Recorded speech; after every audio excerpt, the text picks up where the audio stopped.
Nikiwa na miaka 20 nilipoteza mamangu kipenzi, na nilikuwa nategemea kupata mtoto wangu wa kwanza.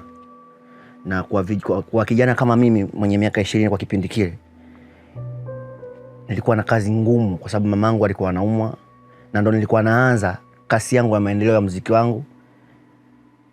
Yaani ilikuwa ngumu sana kwangu mimi kupokea kitu kama kile. Kwa hiyo ilikuwa kama ilinichanganya kidogo, na ndo nilikuwa nategemea kupata mtoto wangu wa kwanza. Kwa hiyo ilikuwa ni ngumu sana upande wangu.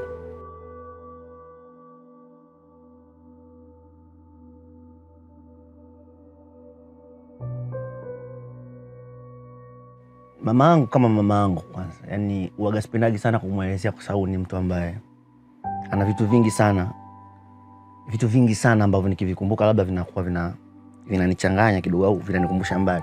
Kwa sababu mamangu kwanza, mimi nafikiri mamangu kwanza hajaonja maendeleo ya maisha yangu, yani maendeleo yangu kwenye, yani katika muziki wangu, katika kazi zangu, hata kwenye hela yangu, mamangu hajala hela yangu kabisa. Ni mtu ambaye nilikuwa natamani, nilikuwa nafikiria labda nitakuwa naye kwenye mafanikio, kwa sababu tumeishi sana kwenye maisha ya shida.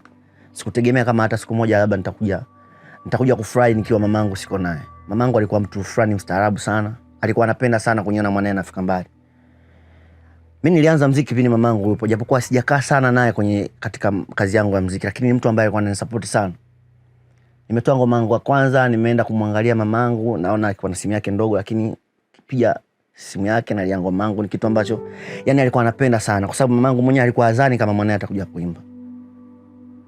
Ni mtu ambaye alikuwa anapenda sana mafanikio yangu, ni mtu ambaye alikuwa anapenda sana familia yake, ni mtu ambaye alikuwa anajali familia yake.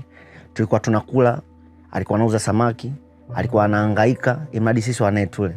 Alikuwa ni mtu ambaye hachagui mtoto wangu huyu nampenda au simpendi, yani alikuwa anapenda watoto wake wote tukiwa sawa. Ni mtu ambaye alikuwa hapendi kuona mwanae anaonewa hata siku moja. Ni mtu ambaye akisikia mwanangu anaumwa hata saa 9 usiku atatoka kwake alipo kunifuata sehemu nilipo. Yaani mtu ambaye alikuwa anasema labda mimi nitakuja siku moja nitamfanyia vitu vikubwa na vitu ambavyo sijai kumfanyia hata siku moja.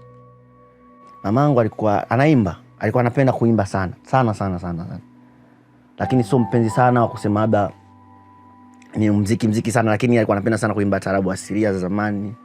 Alikuwa anaimba sana. Alikuwa mcheshi sana mamangu. Alikuwa anapenda sana watu, alikuwa anapenda sana kujumuika na watu kwenye shughuli, kwenye nini. Yaani mtu fulani hivi alikuwa, yani watu walikuwa wanampenda sana. Mama akitokea hapa kama amenuna wote mtacheka. Kwenye familia yetu mimi ni mtoto wa kwanza kwa mamangu, na ni mtoto wa kwanza pia kwa babangu, kwa sababu babangu ana watoto 4. Kwa hiyo katika watoto 4 wote mimi ndo mtoto wa kwanza.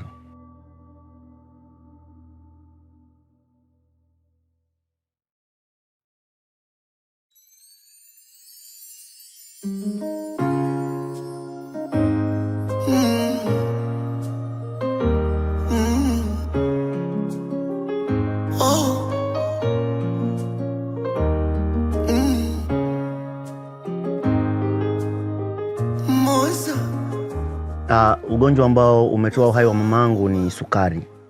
Alikuwa anaumwa sukari, na tulijitahidi kadri ya uwezo wetu kumtibia, lakini Mwenyezi Mungu alichukua uhai wake, kwa sababu ndio kitu ambacho alichokipanga. Hatuwezi kukipangua sisi kama binadamu, lakini ugonjwa ambao umemondoa mamangu uhai wake ni sukari. Mara nyingi sana nilikuwa natumia muda wangu mwingi sana nikitulia, kwa sababu hata ofisini kwangu walikuwa wanajua kama mamangu anaumwa, kwa hiyo nilikuwa napata muda mwingi sana kwenda kumuona. Na hata siku ya mwisho kabla hajafariki tulikuwa na show nakumbuka da live. Nilienda kumtazama na alinipa baraka zake. Wakati naimba stejini, asubuhi naambiwa mamangu amefariki.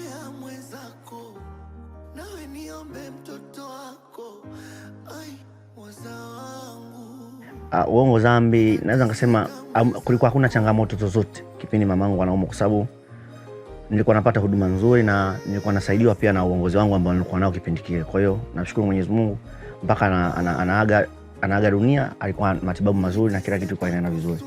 Kwa namshukuru sana Mwenyezi Mungu. Siku ambayo mamangu kabla hajafariki kwanza nilienda hospitali. Nilipoenda hospitali tuliongea, na siku hiyo nilikuwa naamini kabisa mamangu anaruhusiwa, kwa sababu nilimkuta kwenye hali nzuri.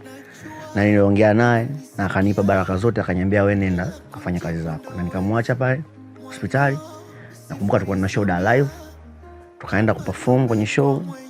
Lakini na kwa jinsi nilivyoambiwa mamangu alikufa mida saa 9 usiku, na kipindi ambacho sisi tuko stejini. Kwa hiyo watu walikuwa wananificha pale stejini, kwa sababu tulikuwa tayari yani kama tupo kwenye akili za muziki huo kutolewa kwenye mood, watu wako wanaogopa. Kwa hiyo nimemaliza show, nimeenda nyumbani, nimelala. Asubuhi nikaja kugongewa na msanii mwenza wetu pale, akaja akaniambia bwana unaitwa na babako. Nakumbuka kwanza nilianza kuongea na baba. Nimeanza kuongea na baba kwenye simu, akaniambia wewe vipi uko wapi? Nikamwambia niko nyumbani. Akakata simu. Baadaye nimekaa dakika mbili nikagongewa mlango na msanii mwenzetu pale. Akanigongea wewe vipi babako anakuta? Nikamwambia baba nimeongea naye sasa hivi.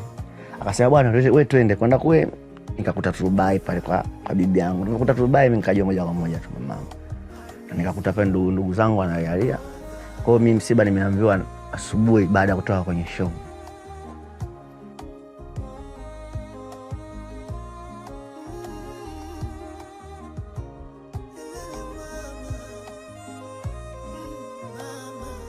Baada ya mamangu kufariki na baada ya msiba kuisha, tulikaa kama familia na kila mtu alitaka kuchagua jinsi ya kusaidia, yani kusaidia wadogo zangu ambao wamebaki. Lakini mimi kwa kuwa tayari nilikuwa nishaanza kazi zangu na nilikuwa najiweza kwamba hela chai na hela vitu vingine havinipigi chenga, nikasema familia yangu nitaelea mwenyewe. Kwa hiyo mimi nikachukua jukumu la kuwalea wadogo zangu, kwa sababu uzuri sisi tuna nyumba Gongo la Mboto, kwamba wadogo zangu wanakaa na maisha mengine yanaendelea. Kwa hiyo mimi huduma ndogo ndogo ambazo za kusaidia, na mimi mdogo wangu uzuri mwingine wa mwisho namsomesha hadi leo anasoma. Kwa hiyo maisha mengine yako yanaendelea kama kawaida. Kwa hiyo mimi wadogo zangu nawalea mpaka kesho. Na haikunisumbua sana kwa sababu namshukuru Mwenyezi Mungu ananipa riziki ya kusaidia familia yangu. Kwa hiyo ni kitu ambacho hakijanisumbua. Yani siwezi kumuongelea sana mamangu kwa sababu yani sijui nisemeje, lakini nampenda sana mamangu. Mungu amlaze mahali pema. Wako anaitwa nani? Ashilei. Kwa hiyo wewe mama Ashilei Mamangu. Mwanao huyo? Mwanangu. Anaitwaje? Mwanangu. Jina lake? Ashilei. Ashilei, kumbe. Mashallah. Bajaji aita yo. Uite bajaji umpeke wapi mwanao? Zanzibar na mtoto. Unaenda Zanzibar na mtoto? Wapi kwa nani Zanzibar? Katuli. Baada ya kufariki mama, Mungu akanipa kama zawadi yani. Yani sijakaa muda mrefu sana nikampata mtoto wangu wa kwanza. Nikampa jina la mamangu kwa sababu ilikuwa kama yani kutoka mama anazaliwa mtoto mwingine wa kike. Kwa hiyo nikaona kama Mungu alifanya kama na yani kama kazaliwa tena. Kwa hiyo nikafanya kama kumpa jina tu la mamangu. Kwa hiyo nilifurahi na nilipunguza kidogo machungu yangu kwa sababu nilikuwa napenda sana kumuona. Na ndio kipindi ambacho nilikuwa na majonzi, lakini kidogo nilipoona ile kuletewa mtoto nikaona kama Mwenyezi Mungu alisema nakuletea kwanza huyu akupunguzie majonzi yako. Kwa hiyo nilifurahi sana na nikamshukuru sana Mwenyezi Mungu. Kumpata Moza kumenibadilisha vitu vingi sana. Yani kumefanya kwamba kwanza kutoka kwenye maisha ya utoto na kuwa mkubwa, yani kutoka kwenye ukijana na kuwa baba kamili. Yani ukijana ni kijana lakini ule ukijana wa ubaba. Ni mtu ambaye amefanya mimi sasa nijue kama sasa hivi nishakuwa. Ni mtu ambaye amefanya sasa mimi nijue nini maana ya Pampers, Cerelac na vitu vingine kibao. Ni mtu ambaye alifanya mimi nishindwe kulala kama nikisikia naumwa, nishindwe kufanya kazi nyingine kama nikisikia naumwa. Ni mtu ambaye alibadilisha maisha yangu, alifanya sasa nijue kama mimi asili nishakuwa na natakiwa nihangaike kuangalia familia yangu. Kwa hiyo ni mtu ambaye alibadilisha sana maisha yangu. Nampenda sana na namuombea kwa Mwenyezi Mungu kila siku.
Of course na pia mimi nina familia.